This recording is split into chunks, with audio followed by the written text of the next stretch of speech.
Hi అండి, నేను మీ Malleshwar. Welcome back to మల్లె స్వీట్ హోమ్. ఈరోజు వీడియోలో ఒక కేక్ రెసిపీ చేసి చూపించబోతున్నానండి. మనం కేక్ అనగానే ఎక్కువగా మైదా పిండితో చేసుకుంటూ ఉంటాం, కానీ కొద్దిగా కూడా మైదా పిండి వాడకుండా బొంబాయి రవ్వ అంటే మనం ఎక్కువగా ఉప్మా చేసుకుంటూ ఉంటాం కదా, ఉప్మా రవ్వతోటి ఈ ఉప్మా రవ్వను పెట్టి కేక్ అనేది చేసి చూపిస్తారండి. భలే స్పాంజిగా చాలా టేస్టీగా కూడా వచ్చింది.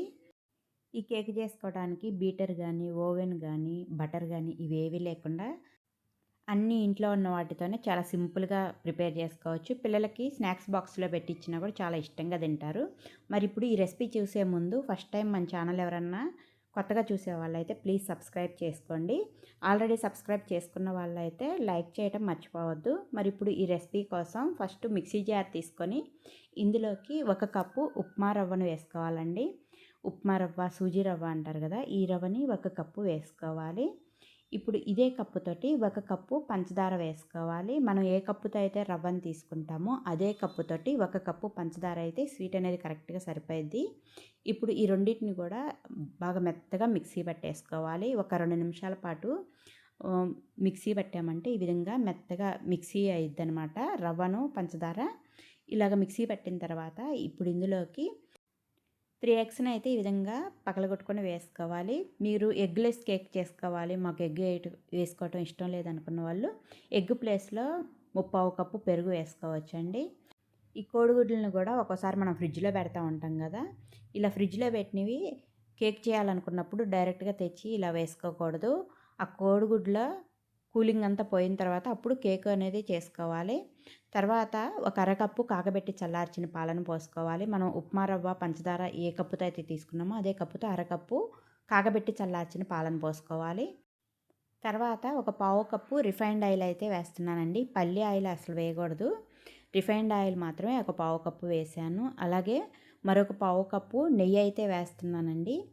నెయ్యి వేసుకుంటే కేక్ టేస్ట్ అనేది బాగుండిద్ది. మీ దగ్గర నెయ్యి లేదు అనుకుంటే అచ్చంగా అరకప్పు రిఫైన్డ్ ఆయిలే వేసుకోవచ్చు. లేదంటే బటర్ అయినా సరే ఒక అరకప్పు వేసుకోవచ్చు. లేకపోతే అది ఒక పావు కప్పు, ఇది ఒక పావు కప్పు అయినా సరే వేసుకోవచ్చు. అంటే రిఫైన్డ్ ఆయిల్ ఒక పావు కప్పు, బటర్ ఒక పావు కప్పు వేసుకోవచ్చు. ఇలా ఏమీ వద్దనుకుంటే అచ్చంగా ఒక అరకప్పే రిఫైన్డ్ ఆయిల్ పెట్టైనా సరే చేసుకోవచ్చు. తర్వాత మంచి ఫ్లేవర్ కోసం మనం ఆల్రెడీ ఎగ్ వేసాం కదా, ఆ నీచు వాసన లేకుండా ఉండడం కోసం ఒక పావు టీ స్పూన్ అయితే వెనిలా ఎసెన్స్ వేసాను.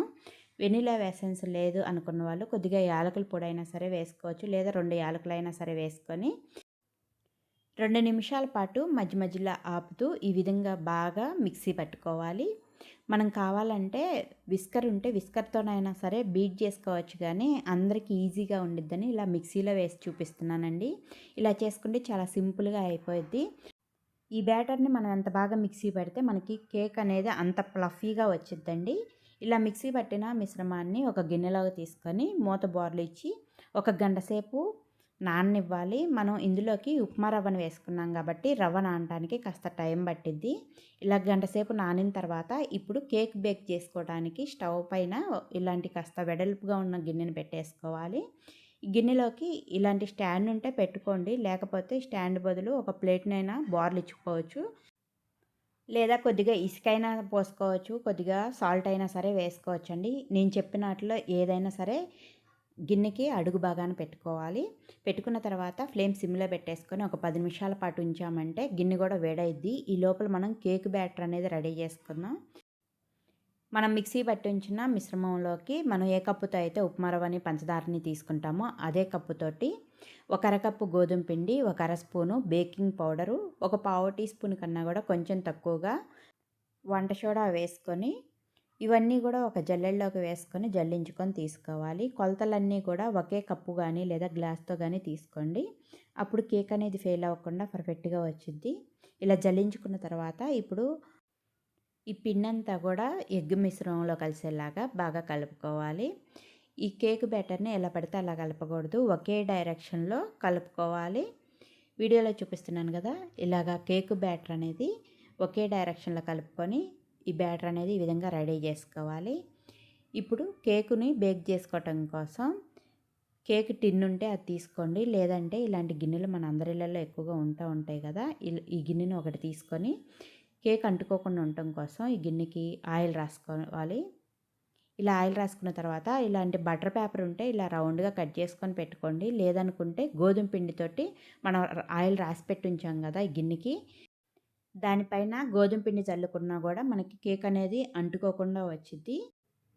కేక్ బ్యాటర్లోకి ఇక్కడ నేను టూటీ ఫ్రూటీ ఉంటే కొద్దిగా వేస్తున్నానండి. మీరు కావాలంటే వీటి బదులు టూటీ ఫ్రూటీ కానీ, చాకో చిప్స్ కానీ, లేదా డ్రై నట్స్ కానీ, అంటే జీడిపప్పు, బాదం, పిస్తా ఇవన్నీ ఉంటాయి కదా, వీటిని సన్నగా కట్ చేసుకొని అయినా వేసుకోవచ్చు. లేదా చాకో చిప్స్ ఇలాంటివి ఏవైనా సరే వేసుకోవచ్చు.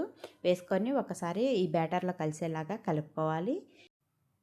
ఇప్పుడు ఈ కేక్ బ్యాటర్ అంతా మనం ఆయిల్ రాసిన గిన్నెలోకి తీసేసుకోవాలి. పైన ఇంకొద్దిగా డ్రై ఫ్రూట్స్ కానీ, టూటీ ఫ్రూటీ కానీ, లేకపోతే చాకో చిప్స్ కానీ వేసుకుంటే చూడటానికి లుక్ బాగుండిద్ది. పిల్లలు కూడా చాలా ఇష్టంగా తింటారు. టేస్ట్ కూడా చాలా బాగుండిద్దండి. ఇప్పుడు మనం కేక్ బేక్ చేసుకోవడానికి గిన్నెను పెట్టి ఉంచాం కదా స్టవ్ పైన, ఈ గిన్నెలోకి మనం రెడీ చేసి పెట్టిన ఈ కేక్ గిన్నెను పెట్టుకోవాలి. ఈ గిన్నె చాలా వేడిగా ఉండిద్ది. జాగ్రత్తగా స్టాండ్ పైన పెట్టుకోవాలి. పెట్టుకున్న తర్వాత మూత పెట్టేసి ఫ్లేమ్ సిమ్లో పెట్టేసుకొని 35 నుంచి 40 నిమిషాల పాటు కేక్ని బేక్ చేసుకోవాలి. మనకి 30 నిమిషాలు అయిన తర్వాత ఒకసారి చెక్ చేసుకోండి కేక్ బేక్ అయిందో లేదో. నేనైతే ఇక్కడ 35 నిమిషాల తర్వాత కేక్ బేక్ అయిందో లేదో ఒకసారి చెక్ చేశాను. ఇలా టూత్ పిక్ కానీ లేదా ఒక చాక్ కానీ గుచ్చి చూసామంటే కేక్ బ్యాటర్ అనేది ఏమి అంటుకోకుండా ఉంటే కేక్ బేక్ అయినట్టే. ఇక గిన్నెని తీసేసుకొని పక్కన పెట్టేసుకోవాలి. ఒకవేళ మీకు ఏదన్నా చాక్కి పిండి అంటుకున్నట్టుంటే మరొక 5-10 నిమిషాలు బేక్ అయిన తర్వాత స్టవ్ ఆఫ్ చేసుకోండి.